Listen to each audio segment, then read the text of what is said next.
morning. I'm glad to see you all. We've been honored to host Prime Minister Netanyahu this week here on Capitol Hill to celebrate the remarkable progress over the past year and to renew, of course, our steadfast commitment to the U.S.-Israeli partnership. The Prime Minister and I have developed a strong bond since I became Speaker. I consider him a close friend, and we've spoken often. The first piece of legislation I passed after taking the gavel was a resolution of reaffirming the U.S.'s commitment to the security of Israel. And that was a very important gesture on our part.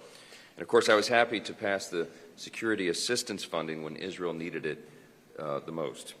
He and I speak regularly. We were honored to host my friend, the Prime Minister, in July for his historic fourth joint address to Congress, which tied for the record of all time. And that showed the world that Israel is not alone, and they won't be so long as we are governing here. Today we discuss the special partnership that we have between these two countries, and I thank Prime Minister Netanyahu for his unrelenting commitment to making the region and the world a safer place amid really extraordinary challenges. What Israel has done in the past 7 months really is a testament to what can be accomplished when we do not let the enemy set the rules. As Prime Minister Netanyahu said Tuesday at the White House, when our enemies see daylight between Israel and the United States, they will exploit it. And we all know that is true. And that's why strong, decisive leadership is so crucial in this time. President Trump and Prime Minister Netanyahu both understand that peace is secured through strength, not appeasement, and not by turning our backs on our allies. Before he even took office in January, President Trump and his team helped secure the ceasefire agreement and the return of American and Israeli hostages. This week he announced a plan to exert maximum pressure on Iran and its proxies who terrorize the Israeli people and the world. This is what decisive leadership looks like. And with President Trump back in the White House and Republican control of Congress, America will not turn its back on our national security priorities. Our support for Israel remains ironclad. We are truly grateful to Prime Minister Netanyahu for joining us today, and I'll turn it over to him for a few remarks. Mr. Speaker, Mike, thank you. I have developed, as you say, a very warm personal bond with you. I think you're an extraordinary leader. You have the job of passing historic legislation in zero time.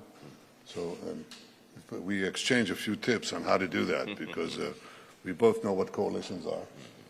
But I have to say that I'm impressed with your leadership, with your initiative, and for me, most of all, your friendship to the State of Israel, the Jewish people, the Jewish state. The American-Israeli alliance has never been stronger. I'm now completing a week in which began with an extraordinary meeting with President Trump. And under his leadership, the critical decisions that show his commitment and the American people's commitment to Israel have come to the fore instantly. First, he renewed immediately the supply of weapons that had been stopped, which we need as we're fighting for our future, for our existence, and for the broader Middle East in a seven-front war. He immediately released those weapons. He issued yesterday these sanctions on this scandalous and corrupt organization, the ICC, that threatens the right of all democracies to defend themselves by themselves. And he's done so many things in the interim, just in 2 weeks. But I was deeply moved by the reception that we got, the substantive things that we discussed, making sure that Iran never gets a nuclear weapon, and also making sure that Hamas is destroyed. We're not going to have a future for Gaza or for future for peace in our part of the world if Hamas remains there.